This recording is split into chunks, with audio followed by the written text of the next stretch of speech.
Aprendendo com a Divina Vontade, número 21, Livro do Céu, continuação do volume 4.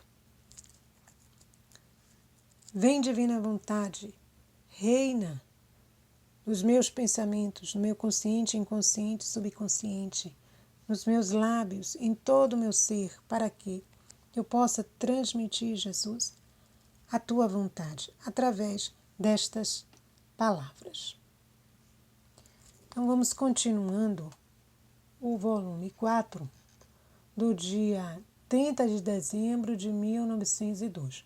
Nesse trecho, o Senhor nos faz ver terremotos, destruição de cidades e lhe fala de sua vontade.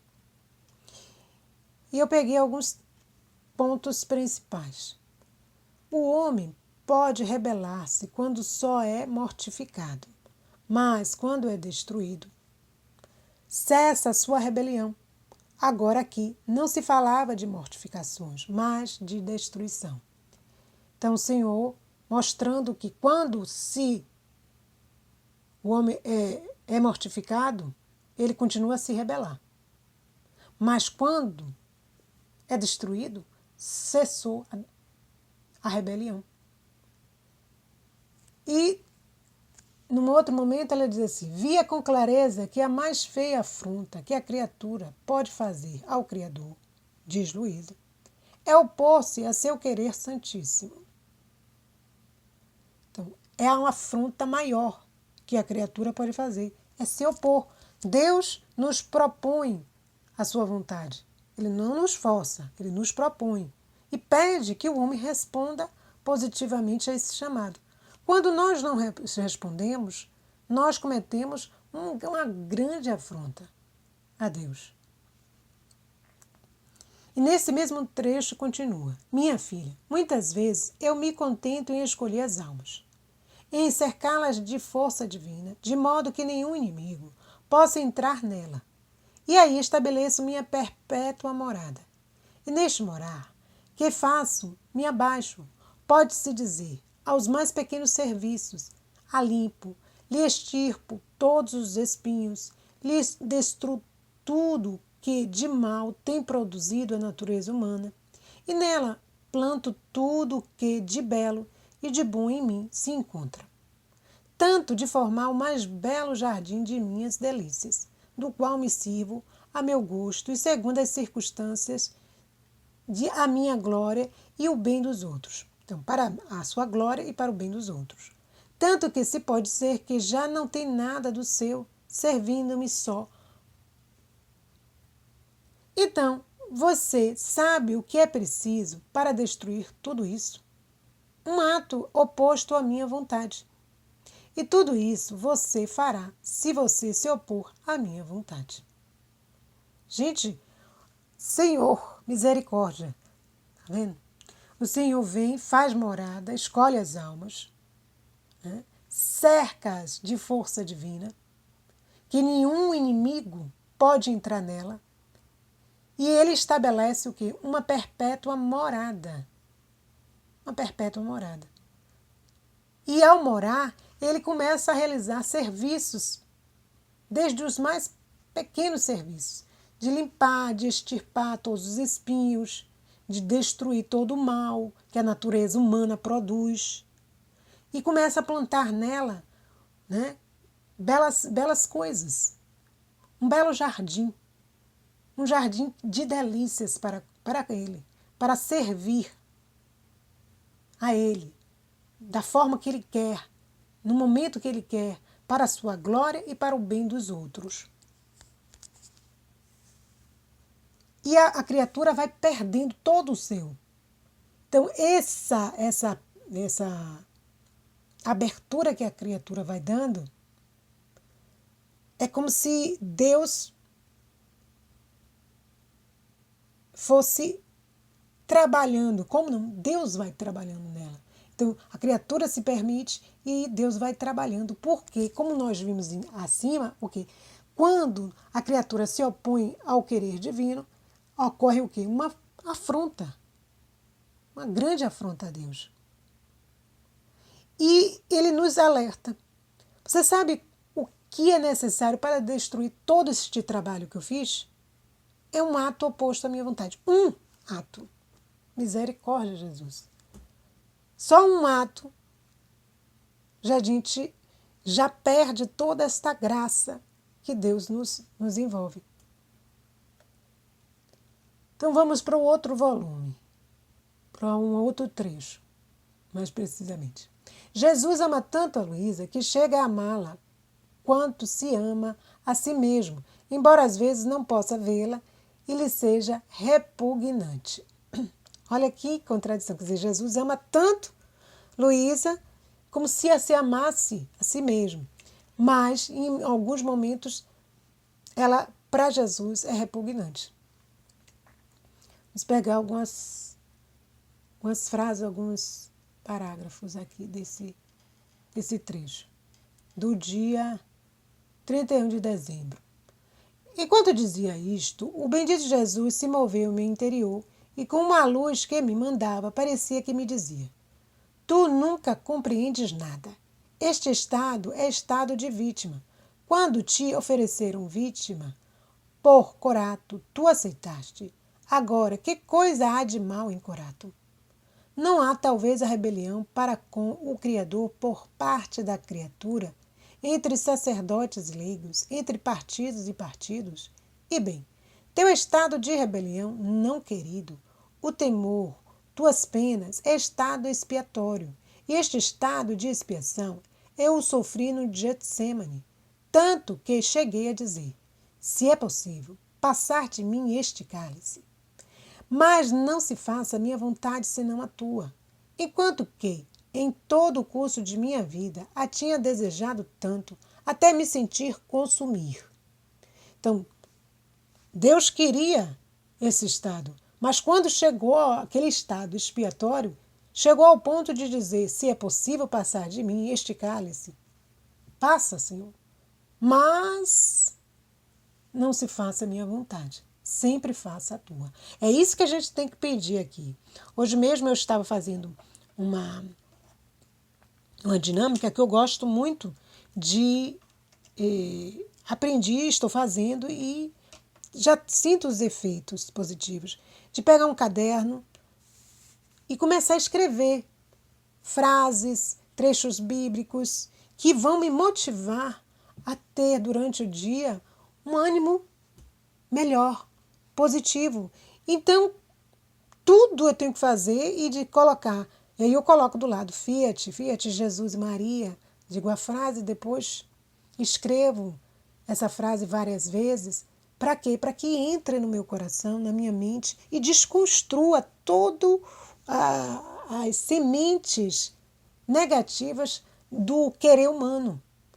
Mas, nesses momentos, a gente vai colocando o quê? Os sonhos, aquilo que a gente espera, mas tudo na vontade de Deus. Antes de começar, eu estava fazendo, botava o Fiat do lado. Mas isso tem que ficar muito mais gravado. Jesus, eu gostaria disso. Mas não se faça a minha vontade, faça a vossa. Aqui. Jesus, ele diz o quê? Enquanto que em todo o curso de minha vida tinha desejado esse momento. Até me consumir. Só que, quando chega o momento, as penas são tão grandes que a pessoa começa o quê? Eu não quero mais. Eu vou largar a cruz. Eu vou largar a cruz. E Luísa, sem entender realmente o estado de vítima, e Jesus diz, tu nunca compreendes nada. Este é um estado necessário. Necessário. Porque há uma rebelião constante da criatura para com o Criador. Em todas as esferas, desde a esfera religiosa até a esfera dos leigos. Continuando. Se você não quer derramar amargura, pelo menos derrame doçuras. Senhor, já não me amas. Aí Luísa diz assim, Senhor, já não me amas? Se não queres derramar as amarguras, pelo menos derrame as doçuras. E ele, mas bem te amo mais. E se você pudesse entrar em meu interior, veria com clareza em todas as minhas partículas o amor especial para com você. E algumas vezes te amo tanto que chego a te amar quanto me amo a mim mesmo, se bem às vezes não te posso ver e me é nauseante. Olha que coisa, meu Deus. Misericórdia, Jesus, quantas vezes nós somos assim. Deus não pode nem nos ver porque nós somos nauseantes. Meu Jesus, misericórdia. Coloco o meu te amo nesses momentos, Senhor Jesus, que o Senhor não pode me enxergar. A situação da minha alma, do meu espírito, não é agradável a Ti. Misericórdia, misericórdia, meu Deus. Estas últimas palavras foram como um relâmpago ao meu pobre coração. Pensar que nem sempre era amada por meu amante Jesus e que em ocasiões chegava a ser uma alma abominável. Se ele mesmo não tivesse corrido a explicar-me o significado, eu não teria podido viver mais. Então ele adicionou: Pobre filha, é muito difícil para você. Você encontrou a minha sorte. Eu era sempre o que era, uno com a Trindade Sacrossanta. E nos amávamos com um amor eterno, indissolúvel. Porém, coberto como vítima de todas as iniquidades dos homens, meu exterior era abominável ante a divindade. Tanto que a justiça divina não me perdoou em nenhuma parte, tornando-se inexorável, até me abandonar. Tu és sempre como és comigo, mas, como desempenhas o estado de vítima, teu exterior aparece ante a divina justiça coberto das culpas dos demais. Eis porque te disse essas palavras. Sem embargo, tu tranquiliza-te, porque te amo sempre. Olha aí. Jesus nos diz, quando pelo estado de vítima dela, ela estava coberta das abominações das outras criaturas e a justiça divina vinha em cima.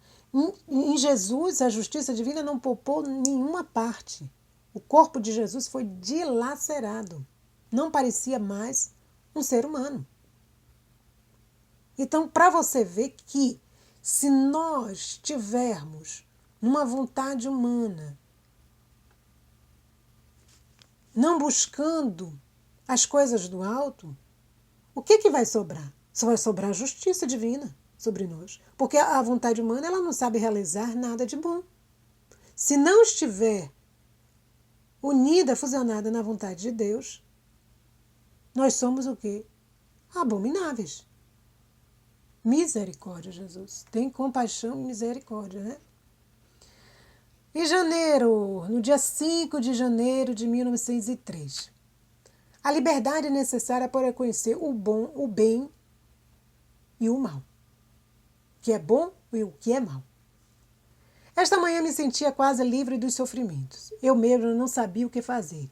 Quando de repente me senti fora de mim mesma e via pessoas de nossa cidade que, além das palavras e calúnias que haviam dito, planejavam chegar aos atos.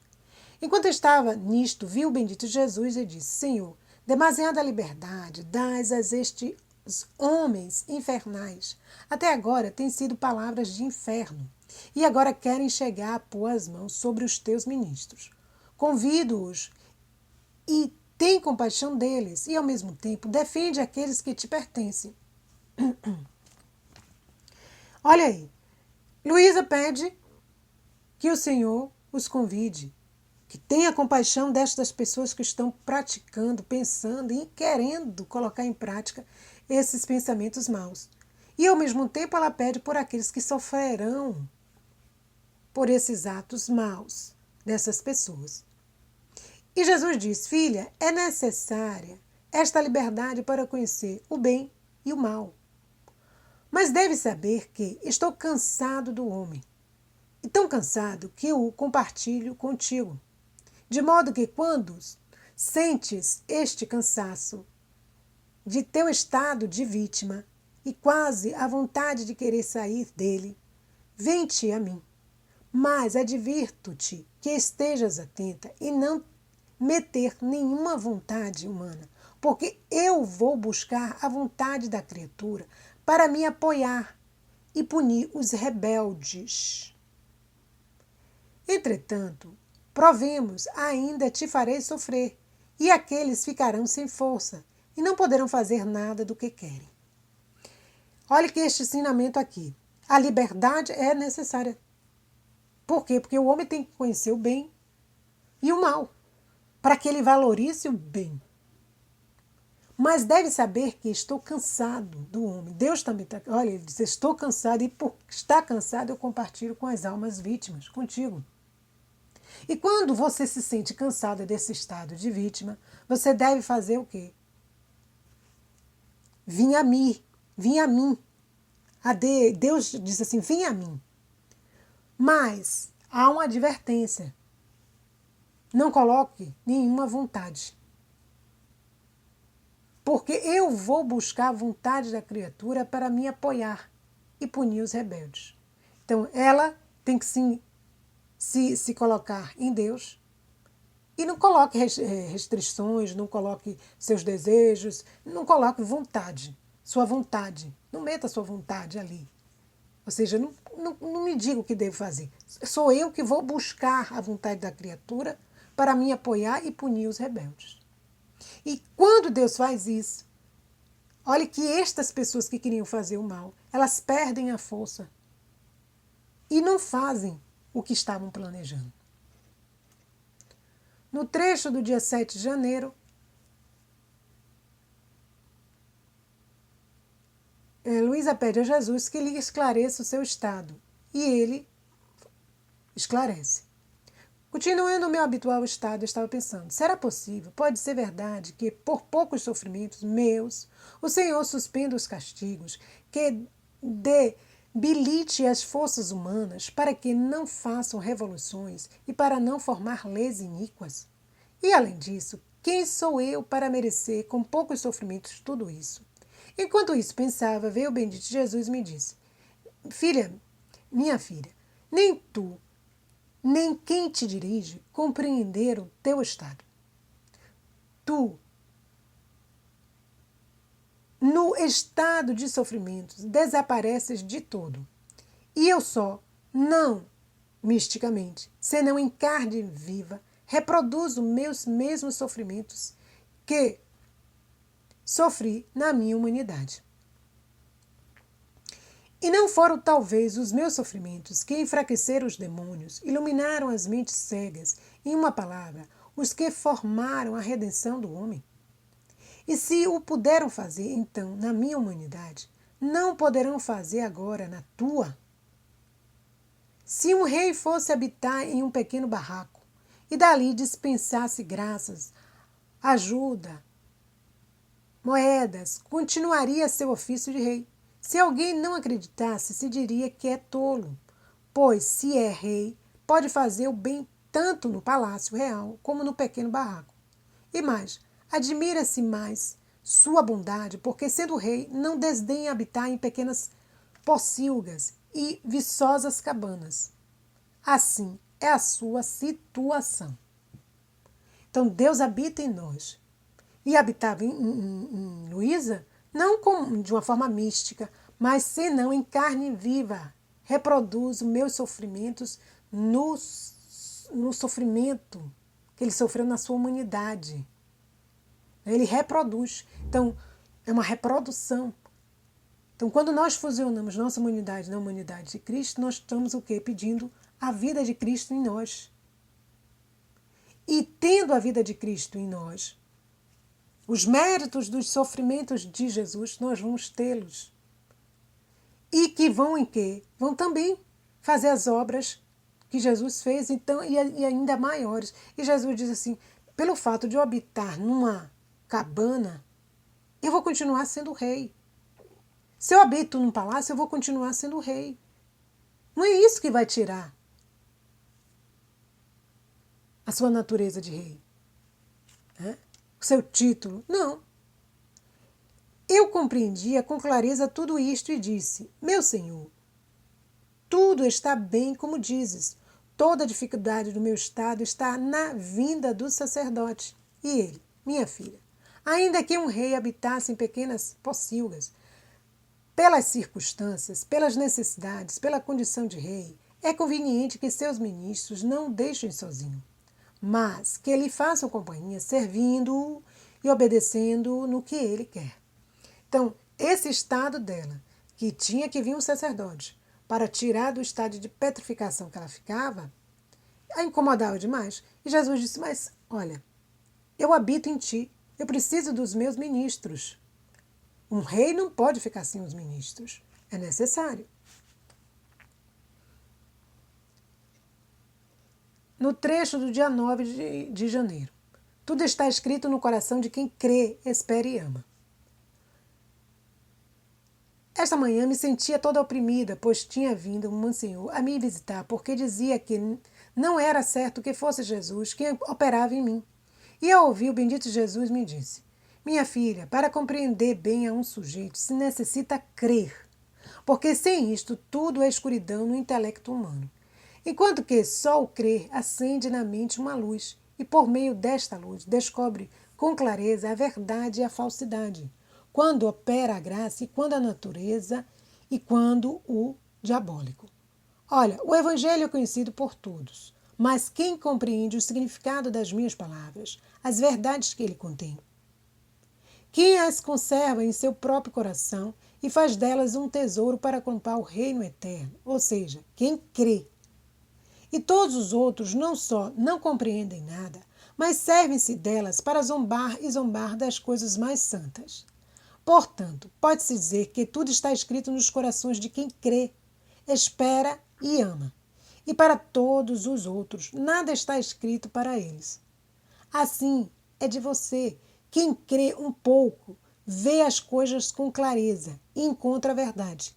Quem não, vê as coisas todas confusas. Olha que ensinamento divino.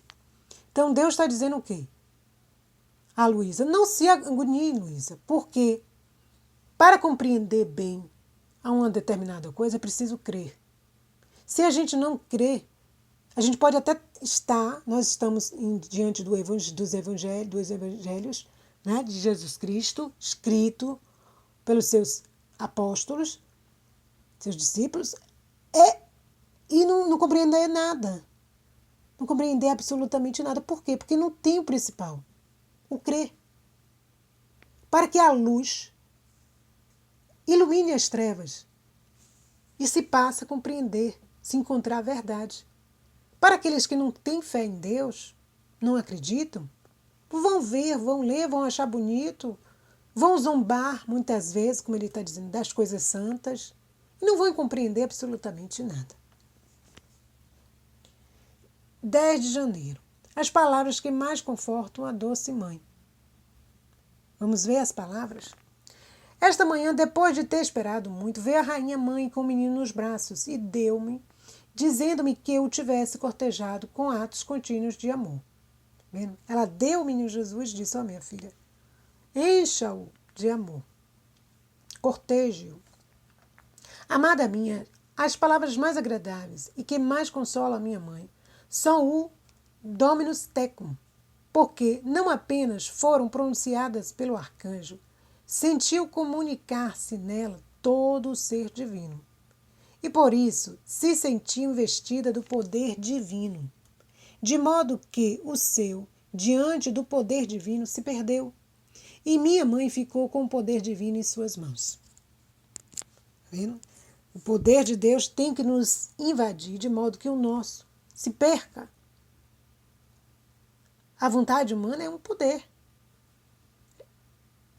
Se nós entregarmos essa vontade continuamente, nós perderemos essa vontade no poder divino, nas mãos de Deus. Ele vai transformar tudo. O arcanjo vem e anuncia a Nossa Senhora, né? As grandes coisas que Deus queria realizar nela. E ao se colocar como serva, tudo se transforma a seu favor. 13 de janeiro. Vê a Santíssima Trindade e vê males também, né? Males das adulações. Encontrando-me em meu habitual estado, parecia-me ver a Santíssima Trindade, que reciprocamente se olhavam, e era tanta sua beleza que ficavam estáticos só de se olhar. E neste estado se transbordavam fora em amor. Olha aqui um ensinamento. Se a Santíssima Trindade, ao se olharem, elas ficavam extasiados, estáticos, por ver tanto amor, tanta beleza, e transbordavam deste amor, imagine quando nós paramos diante do Santíssimo, né? E adoramos ao Senhor e guardamos a sagrada face de Jesus, as chagas de Jesus, contemplamos o Jesus crucificado. Com certeza, se estamos em Cristo, esta beleza, este amor vai transbordar também. Por isso, olhai o crucificado. Precisamos dedicar tempo em adorar a cruz de Cristo. E por este amor ficavam como sacudidos e permaneciam mais intensamente estáticos, assim que todo seu bem e complacência estavam compreendidos neles mesmos. E toda sua eterna vida e bem-aventurança e funcionamento estavam encerrados nesta única palavra: amor. E toda a bem-aventurança dos santos era formada por esta obra perfeita da Santíssima Trindade. Então, o amor é que move. Precisamos gerar amor, produzir amor. O mundo precisa de amor. O mundo carece do amor verdadeiro, não do falso amor, da caricatura de amor. Enquanto via isto, o filho tomou a forma de crucifixo e, saindo do meio deles, veio a mim, participando-me das penas da crucificação. E enquanto estava comigo, pôs-se de novo no meio deles e ofereceu os seus e os meus sofrimentos e deu satisfação pelo amor que lhe deviam todas as criaturas. Então, tanto Luísa como Jesus ofereciam os sofrimentos à Santíssima Trindade, né, para dar satisfação que todas as criaturas deveriam dar e não deram. Quem pode dizer sua complacência e como ficaram satisfeitos com a oferta do Filho? Olha aí, então quando nós nos fusionamos em Cristo Jesus, vemos com uma só vontade, as nossas ofertas, os nossos sofrimentos, as nossas obras são agradáveis a Deus, porque o Pai vai olhar para nós e vai ver quem dentro de nós, agindo o Filho. Parecia que assim como ao criar as criaturas, não havia saído outra coisa de seu interior que chamas contidas de amor, pois para desafogar a este amor, começaram a criar tantas outras imagens deles. Então ficaram satisfeitos quando recebiam o que tinham dado, isto é, amor. Deram, amor querem. Então quando é que a gente satisfaz, contenta a Deus? Quando nós retribuímos com o amor que Ele nos dá. E como nós vamos poder retribuir este amor? Se tivermos fusionados no amor de Deus, agindo em Deus, com Deus e para com Deus. Assim, que a mais ofensa, a maior ofensa é não amá-lo. No entanto, ó Deus 3 vezes santo, quem é aquele que te ama? Depois disto, desapareceram. Mas quem pode dizer o que compreendia? Minha mente se perdia e a língua não sabe articular a palavra. Então, pouco depois, voltou o bendito Jesus com o rosto coberto de cuspadelas e de lodo e disse-me: minha filha, os louvores, as adulações são cuspadelas. A lama que sujam e mancham a alma e cegam a mente para não deixá-la conhecer quem verdadeiramente é ela, especialmente se não partem da verdade. Porque se partem da verdade e a pessoa é digna de louvores, sabendo a verdade, me dará a glória. Mas se partem da falsidade, empurram a tal excesso a alma que se confirma principalmente no mal. Então, os louvores, as adulações, nós estamos dando o quê? Cuspadelas. Nós estamos jogando o quê? Lama, né? Na alma. porque cega a alma. Não deixa que ela reconheça quem ela é. Ah, você é maravilhosa, você é divina. Mas se isso tudo, você é uma pessoa muito inteligente, essas adulações, esses louvores, não for verdadeiro para a alma, ao invés de projetá-la para o alto, vai projetá-la para baixo. Vai confirmá-la no mal, porque é falso. Não se dará o louvor, a glória a Deus. Porque quando é verdade, nós estamos dando o quê? Louvor, glória a Deus. Glória a Deus pela vida daquele santo. Glória a Deus pela vida dessa pessoa, meu Deus. Glória a Deus, por quê? Porque quando nós dizemos, você é uma pessoa de Deus, você não é para a pessoa se encher de orgulho, de vaidade, não. É para dizer assim, glória a Deus. Tudo que você está vendo aí não é meu, é Deus dentro de mim agindo, porque tudo de bom que nós temos vem dele. Então temos que dar glória a quem? A ele. Depois de ter esperado muito, num outro trecho, do dia 31 de janeiro, vi o bendito Jesus em meu interior, que tinha a coroa de espinhos, e eu me pus a contemplá-lo e a compadecê-lo, e ele me disse, minha filha, quis sofrer estes espinhos na minha cabeça, além de para expiar todos os pecados de pensamento, para unir a inteligência divina à humana, porque a inteligência divina estava como dispersa nas mentes humanas. E meus espinhos a chamaram do céu e a enxertaram de novo. Não só isto, mas consegui, para quem devia manifestar as coisas divinas, ajuda, força, lucidez para fazê-la conhecer aos demais. Então, para que a coroa de espinho? Deus está nos dizendo agora. Ele sofreu para expiar todos os pecados de pensamento.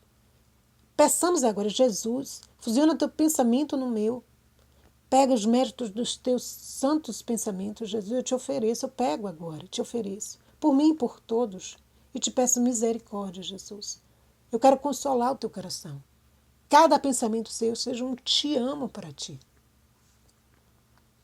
Reverte todo, transforma todo pensamento negativo em pensamento de honra, de glória, de louvor, de amor, de agradecimento, de bênçãos para ti, Jesus. Para que essa coroa de espinho de Jesus? Para unir a inteligência divina à humana. Porque a inteligência divina estava o quê? Fora, longe da inteligência divina de Deus. Meus espinhos chamaram o céu para a mente do homem, para que essa mente fosse novamente enxertada das luzes divinas. Para que essas luzes? Para manifestar as coisas do alto, para ajudar, para dar força à alma, à lucidez, para que ela conheça as coisas divinas e possa transmitir a outros. Louvado seja Deus por isso. Tá vendo? Então, num outro trecho, a rainha mãe repreende Luísa e mostra o quê? Ela dizia assim, sentia-me toda aflita, especialmente porque meu confessor me havia dito que esta manhã se abria uma outra denominação. Quer dizer, não era a igreja católica que estava abrindo em Corato, era a igreja, era uma outra igreja. Né? E Luísa é de protestante. E Luísa começou a reparar Jesus. Depois veio a rainha mãe, como se tivesse querido usar comigo um trato de justiça, me repreendeu áspero por algum pensamento e palavra, especialmente quando me vendo com pouquíssimos sofrimentos, digo que já não é vontade de Deus e então quero sair deste estado. Então ela dizia que aquilo ali não era vontade de Deus mais, porque via-se com poucos sofrimentos e ela queria já sair daquele estado. Qual era o estado dela? Era o estado de ficar permanentemente num leito, é o estado de petrificação que ela entrava, né, todo dia, e que dependia de um sacerdote. E a rainha mãe veio com justiça e a repreendeu asperamente, o pensamento e as palavras que ela dizia. Tá vendo? Então nós vamos percebendo que Deus nos corrige. Nossa Senhora nos corrige. Também, né? Quando nós estamos saindo da vontade de Deus, daquilo que Deus planejou para a gente. Quem pode dizer com que rigor me repreendeu? Tá vendo? Quem pode dizer? E disse-me que o Senhor permita que alguns dias te suspenda. Pode ser, mas que te disponhas tu, isto é intolerável diante de Deus. Quer dizer, se Deus quer, Ele vai fazer. Mas que você fique dizendo o que Deus deve fazer, é intolerável.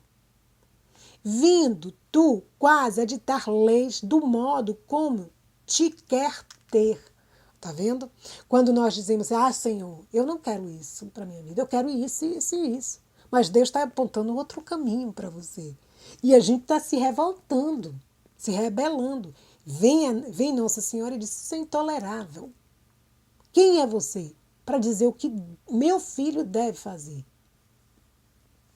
Senti tanto a força do rigor que estava por desmanhar, tanto que o bendito Jesus, tendo compaixão de mim, me sustentou entre seus braços. Então, quem ama, repreende, corrige. A gente pensa, não, Nossa Senhora, candura, bondade. A bondade também corrige e tem que corrigir. E aí, ela quase que desmaia. A repreensão foi tão severa que ela quase que desmaia. Por compaixão, Jesus veio e a sustentou.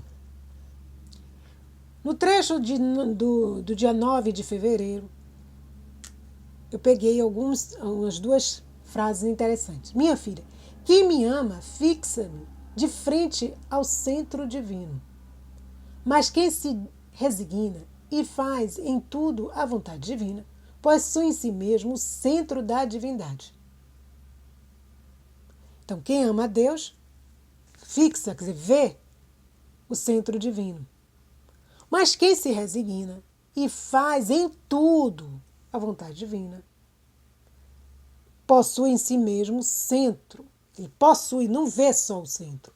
Ele possui o centro da divindade. Então, eu tenho que me resignar na vontade de Deus e fazer em tudo, cumprir em tudo a sua vontade. Então, quando nossa vida, nossos planos, nossos projetos começam a sair do nosso querer, dos nossos planejamentos e roteiros, nós nos agitamos. Muitos perdem a paz, perdemos a paz. Começamos a não entender nada, porque Deus ele gosta de tirar os roteiros, né, das nossas mãos. Sim, e dá o seu roteiro. Então, se eu achava que o caminho era à direita, Deus começa a desencontrar determinadas coisas e eu fico desbaratado, ficamos desbaratados sem saber o que fazer. Devemos nos resignar, nos reequilibrar em Deus e fazer em tudo a tua vontade. Qual é a tua vontade aqui, Jesus? Eu não estou entendendo nada, mas qual é a tua vontade? Vou caminhar. No caminho, caminhando com Deus, que Ele vai esclarecendo. Na criação formei o mundo material e na redenção formei o mundo espiritual. Olha o que Jesus nos diz assim. Quando Ele cria o mundo material. E quando Ele vem para redimir, Ele vem criar um mundo espiritual. O reino de Deus não está fora de nós, está dentro de nós. Esse reino espiritual, esse reino que precisa estar crescendo dentro de nós. O pecado é veneno e a dor é o antídoto. Vamos ver o que o Senhor fala no dia 22 de fevereiro de 1903. Minha filha, o pecado ofende a Deus e fere o homem. Então, o pecado não tem nada de bom, porque ofende a Deus e fere o homem. E como foi cometido pelo homem e foi ofendido Deus, para receber uma plena satisfação, se necessitava um homem e um Deus que me satisfizesse. Está vendo? Então, o pecado ele vai ofender a Deus, vai ferir o homem. E como Deus é ofendido, era necessário uma satisfação plena. Não era qualquer satisfação. E quem poderia dar? Era um homem e um Deus. E os 30 anos de minha vida mortal deram satisfação pelas 3 idades do mundo, pelos 3 diferentes estados da lei, a natural, a escrita e a da graça, pelas 3 diversas idades de cada homem, adolescência, juventude e velhice. Eu por todos dei satisfação, mereci e impetrei, e minha humanidade serve de escada para subir ao céu. Vamos parar aí. Então, Deus vem para dar satisfação ao Pai, pagar um resgate por todos nós, refazer tudo. E Ele mostra o quê? Que a escada para o céu, para a gente chegar até o céu, nós precisamos passar pela humanidade de Cristo. Na divina vontade, Deus diz o quê? Não olhe só o centro da divindade. Não me ame só olhando o centro da divindade, mas queira possuir o centro da divindade. Como é que eu vou possuir esse centro da divindade? Resignando e fazendo em tudo a vontade de Deus, em tudo. Mas se o homem não sobe esta escada com o exercício das próprias virtudes, em vão tenta subir e tornará inútil para si mesmo o meu agir. Então, numa santidade humana, nós estamos fazendo o quê? Transformando as misérias em virtudes, para poder tentar subir esta escada até chegar ao céu. O céu é Deus. Se nós não fazemos isso, nós tornamos inútil o agir de Deus. Quer dizer, Deus vem, morre, derrama seu sangue, e se nós não buscarmos subir esta escada através das virtudes, do exercício das próprias virtudes, é inútil, vai ser inútil, né? Então eu, ouvindo o nome do pecado, disse: Senhor, fala-me um pouco do porquê te agrada tanto quando uma alma se magoa de te ter ofendido.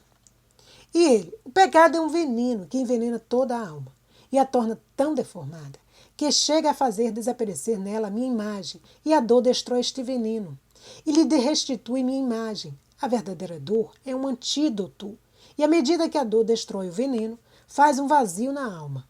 E este vazio eu a encho com a minha graça.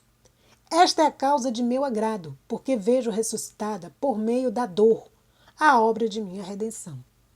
Então aí, o veneno envenena a alma por completo, a torna deformada. Não tem mais a imagem de Deus ali, mais de semelhança. O que vai restituir a graça na alma? A dor. A dor vai destruir o veneno. O veneno é o pecado. A dor é o antídoto. Vai fazer com que a alma retorne, ressuscite por meio da dor. Então a dor, a gente quer fugir da dor, né, do sofrimento. E Deus disse: não, minha filha, sem o sofrimento, sem a dor, o pecado ele vai predominar na alma e vai envenená-la cada vez mais. No dia 23 de fevereiro, não querem pôr cabeça a Nosso Senhor. A igreja será sempre igreja. Então, encontrando-me fora de mim mesmo, encontrei-me perto de um jardim que parecia ser a igreja, perto do qual estavam pessoas que maquinavam um atentado à igreja e ao Papa. E no meio deles estava Nosso Senhor crucificado, mas sem cabeça. Quem pode dizer a pena, o horror que dava a ver seu santíssimo corpo naquele estado? E compreendia que os homens não querem a Jesus Cristo por sua cabeça. E como a igreja o representa sobre esta terra, por isso buscam destruir aquele que faz suas vezes. Depois me encontrei em outro lugar, no qual estavam outras pessoas que me perguntavam: o que diz você da igreja? Então, nesse trecho aqui, o Senhor diz assim: eles não querem Jesus como o cabeça. A cabeça, o chefe. Né? Não querem terem a sua vontade na vontade de Deus. Então se rebelam. E Luísa recebe essa pergunta: o que diz você da igreja? E eu, sentindo uma luz na mente, disse: a igreja será sempre igreja. No máximo poderá lavar-se em seu próprio sangue, mas esta lavagem a tornará mais bela e gloriosa. Então a gente diz, a igreja está cada vez mais decaindo. Vamos rezar, e temos que rezar. Mas quem é o cabeça da igreja? É Jesus Cristo. As portas do inferno não prevalecerão. Então a gente não se preocupe, não se agite, porque Deus é o chefe. É Ele que mantém a igreja. Eles, ao ouvirem isso, disseram, é falso, vamos chamar o nosso Deus e ver o que ele diz. Então saiu um homem que superava a todos em altura, com coroa na cabeça, e disse, a igreja será destruída, não existirão funções públicas, ao mais alguma escondida, e a virgem não será mais reconhecida. Quando eu ouvi isto, eu disse, e quem és tu que te atreves a dizer isto? Acaso não és tu, aquela serpente, condenada por Deus a rastejar pela terra? E agora atreves-te a tanto que fazes crer que és rei, enganando as nações. Ordeno-te que te faças conhecer pelo que tu és. Olha que ensinamento aqui. Desmascara Luísa, na autoridade do nome de Jesus, que na nossa autoridade nós não temos, né? Ela ordena que ele se faça conhecer pelo que ele é. A serpente, a enganadora, o rei da mentira, que se faz rei, né? Que se diz rei, que não é rei nada. Enfim, ela nos diz o que? Desmascare. O mal tem que ser desmascarado, não pode ficar escondido. Enquanto eu estava dizendo isso, a altura tornou-se baixa, baixa, baixa. Tomou a forma de serpente e, provocando o relâmpago, se precipitou. E eu encontrei-me em mim mesma. Olha o outro ensinamento. O que acontece com os exorcismos? O mal vai se escondendo na alma da pessoa, né? Vai se escondendo, a fim de não ser descoberto. E o sacerdote, o exorcista, vai provocando, vai rezando, vai ordenando para que seja manifesto. E quando vai se revelando, ele vai sendo destruído. Aí ela diz, a altura tornou-se, era tão alto, né? Tornou-se baixo, baixo, baixo, baixo, baixo, até aparecer na forma de serpente. E desaparecendo. Quer dizer, provoca antes de desaparecer o quê? Um relâmpago. E depois se precipita. Ou seja, quando o mal já está saindo, ele provoca aquele rebuliço, aquela agitação, aqueles gritos. Olha um exorcismo que acontece. É isso. Então o mal ele vai fazer aquela zoada, aquela confusão, para dizer que não está saindo, para dizer que está com força, mas na realidade já está perdendo terreno.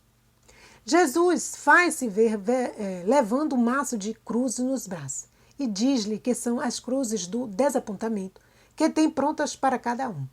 Isso Jesus nos diz no dia 5 de março. Encontrando-me em meu habitual estado, encontrei-me junto com o bendito Jesus, que levava um maço de cruzes, de espinhos nos braços, todo cansado e afanado. E eu, vendo-o naquele estado, disse, Senhor, com que finalidade te esforça tanto com este maço nos braços? E ele, minha filha, estas são as cruzes do desapontamento que tenho sempre prontas para desenganar as criaturas. Agora, enquanto dizia isto, nos encontramos no meio das nações e o bendito Jesus não apenas via a um que se apegava às criaturas, tomava daquele maço a cruz da perseguição e a dava. E aquele, vendo-se perseguido, mal visto, ficava desiludido e compreendia o que eram as criaturas e que só Deus merece ser amado. Se algum outro se apegava às riquezas, tomava daquele maço a cruz da pobreza e a dava.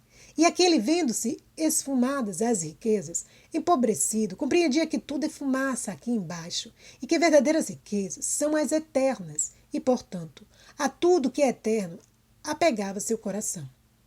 Se outro se apegava à própria estima, ao saber, o bendito Jesus, com toda a doçura, tomava a cruz das calúnias e das confusões e lhe dava.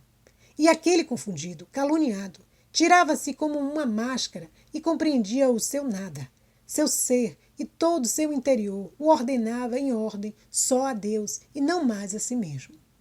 E assim por todas as outras cruzes.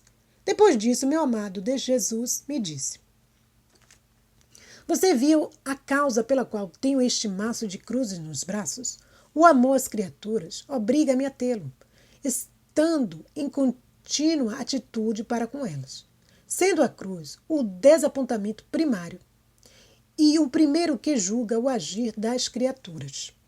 De modo que, se a criatura se render, a cruz lhe fará evitar o juízo de Deus, me dando por satisfeito quando alguém, em vida, se submete ao juízo da cruz. Mas, se não se render, se encontrará no ambiente do segundo desapontamento da morte e será julgado com estrito rigor por Deus, muito mais por ter escapado do juízo da cruz, que é juízo de todo amor. Todo de amor. Então, olhe aqui, que ensinamento. Jesus disse, quando nós começamos a nos apegar, ele vem com o maço das cruzes do desapontamento e começa a distribuir. Se nós nos apegamos às pessoas, ele vai distribuir esses maços de cruzes sobre nós. Vai dar uma cruz.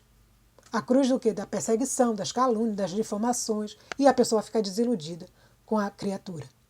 Se são as cruzes dos apegos aos bens terrenos, ele vai dar situações onde esses bens começam a serem dissipados.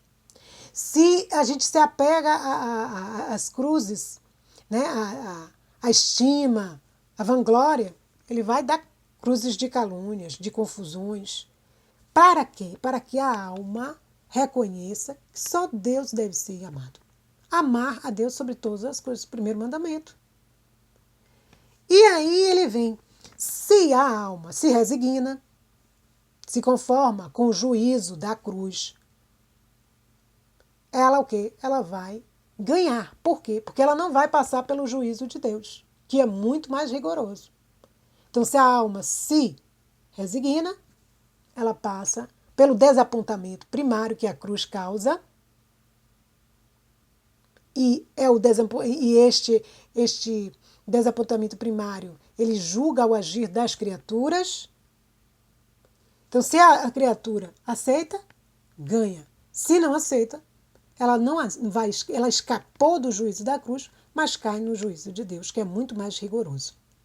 Depois disso, desapareceu, e eu compreendia também que é verdade que Jesus ama a cruz.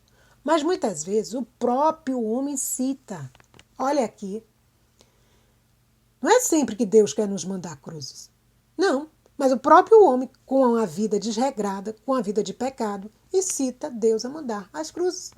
Provoca Jesus a dar-lhe a cruz. Porque se estivesse ordenado, na ordem de Deus, a si mesmo e às criaturas, não vendo nele nenhuma desordem, Deus olha aquela criatura, aquela alma, vê que ela caminha na ordem. Qual é a ordem? Os 10 mandamentos. Deus nos deu caminho para a vida. São os 10 mandamentos. Buscando estar na luz de Cristo.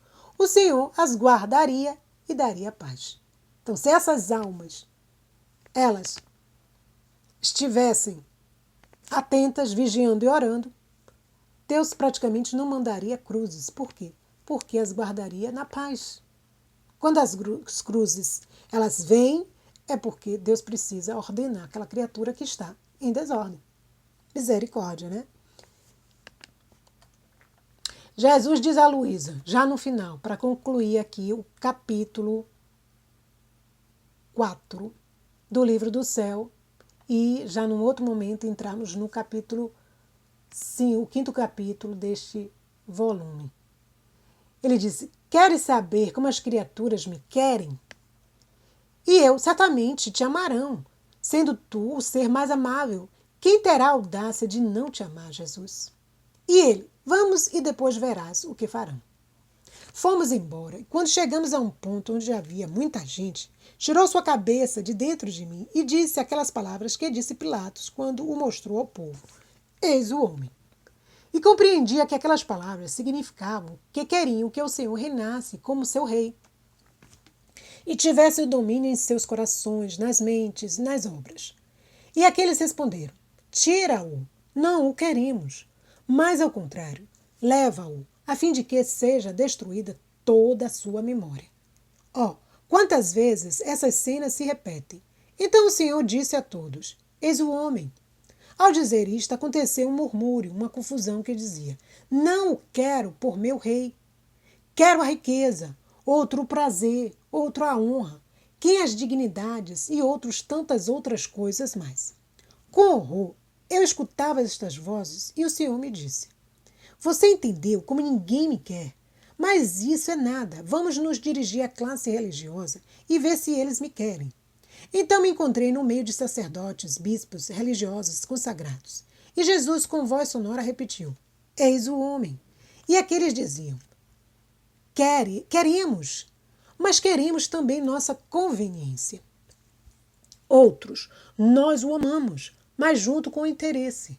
Outros responderam: Nós o amamos, mas unidos à estima, à honra. O que faz um religioso sem estima?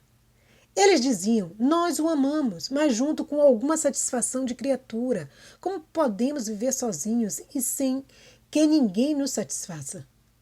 E alguns chegavam a querer pelo menos a satisfação no sacramento da confissão. Mas só, quase ninguém o queria, não faltando também que alguém não se ocupasse de fato de Jesus Cristo. Então todo aflito me disse: Minha filha, vamos nos retirar. Você viu como ninguém me quer. Ou no máximo me querem unido com alguma coisa que lhes agrada. Eu não me contento com isso, porque o verdadeiro reinar é quando reina sozinho. Olha aí, será que nós estamos em que estado? Nós queremos Jesus, né? Mas sempre queremos com alguma coisa. Queremos Jesus, mas Jesus me cura. Queremos Jesus, Jesus, mas me dá isso aqui. Queremos Jesus, Jesus, mas me abre este caminho. Então, sempre queremos alguma coisa de Jesus. Queremos Jesus, mas com alguma conveniência. Outros não querem Jesus nem com as conveniências, não querem mesmo. E outros querem, mas querem que se satisfaçam seus prazeres, seus sonhos, suas ânsias, seus desejos. E Jesus disse: para que alguém reine, é preciso que reine sozinho. Então, para que Jesus reine no nosso coração, nós precisamos esvaziá-lo de tudo. Até de coisas boas, até do sacramento da confissão. Alguns chegavam a querer pelo menos a satisfação no sacramento da confissão. E até isso. O Senhor diz: é preciso você se esvaziar de tudo. Não é deixar de se confessar, mas não se apegue a nada. A nada, só a mim. No dia 9 de março, Pai Santo, glorifica o teu nome. Jesus dizia: confunde e esconde-te dos soberbos e manifesta-te aos humildes, porque só o humilde te reconhece pelo seu Criador e se reconhece como tua criatura. Olha a humildade aí. É reconhecer o Criador e reconhecer-se que se é criatura. Dito isto, não se deixou ouvir mais, embora eu compreendesse a força da humildade diante de Deus. Parecia-me que não tem nenhuma dúvida em confiar-lhe os mais preciosos tesouros, mas sim, tudo está aberto para os humildes, nada está fechado à chave.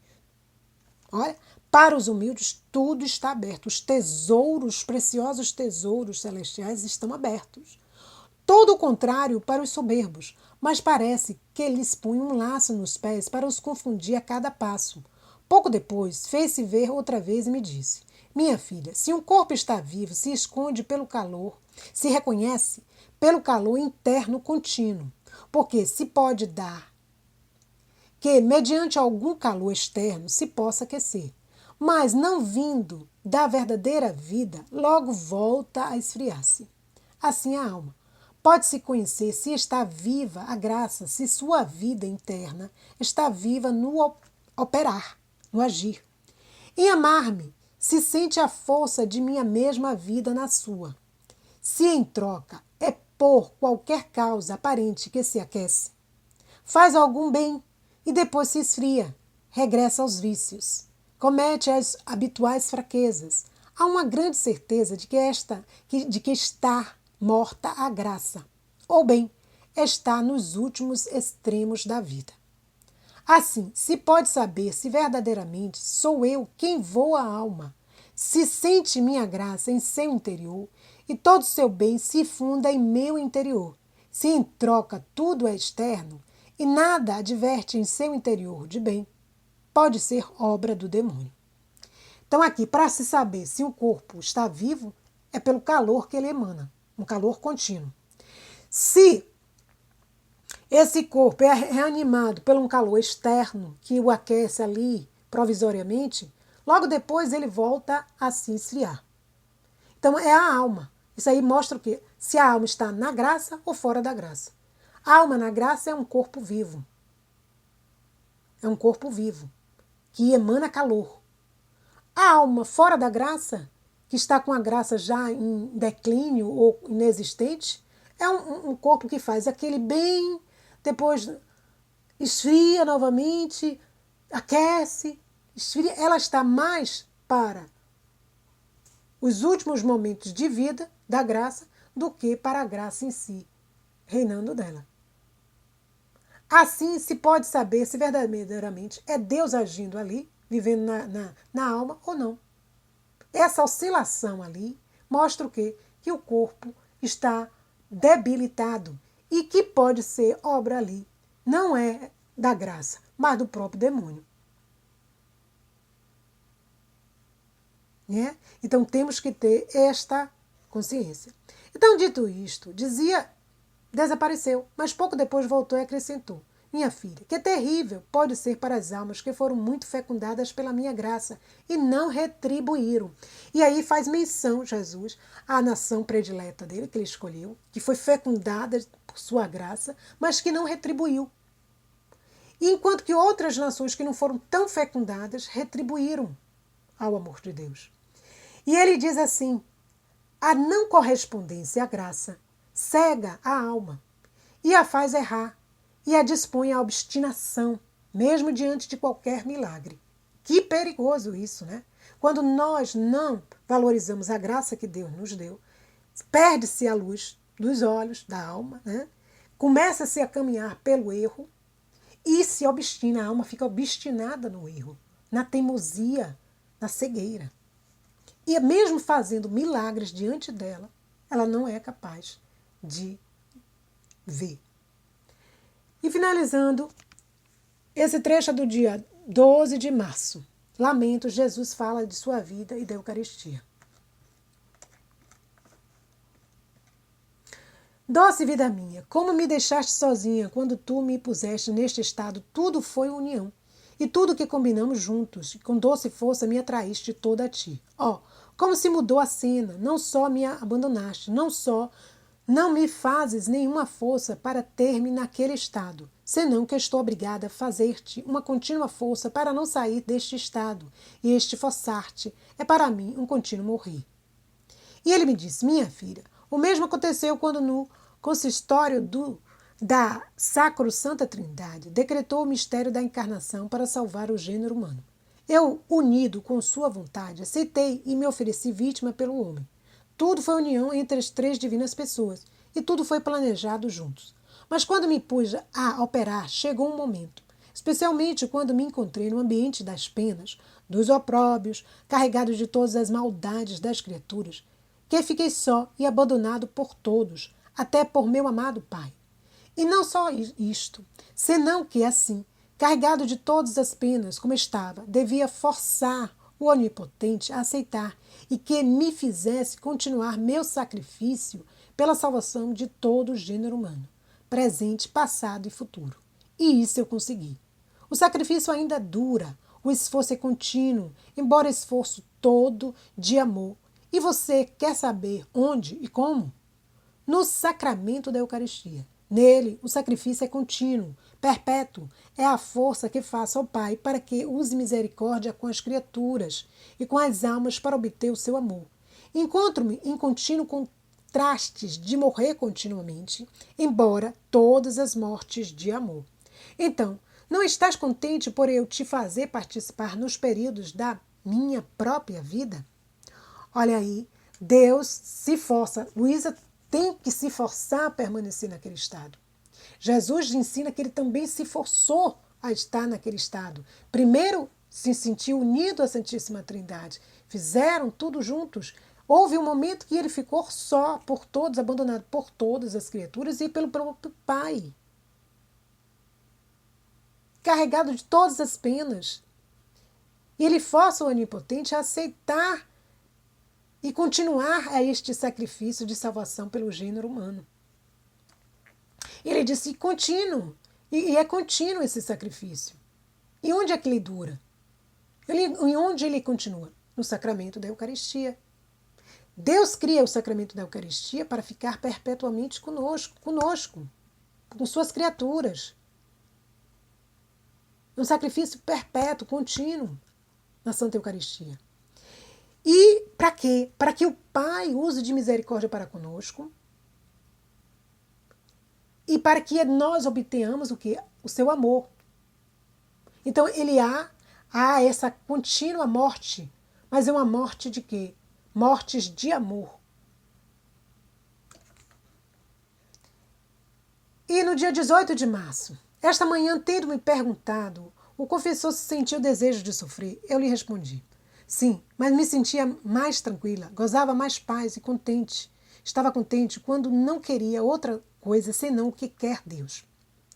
Por isso queria deter-me. Depois, havendo vindo, o bendito Jesus me disse: minha filha, tu escolheste o melhor, porque quem está sempre em minha vontade me ata em modo de fazer sair de mim uma contínua virtude para tê-la em contínua atitude para comigo.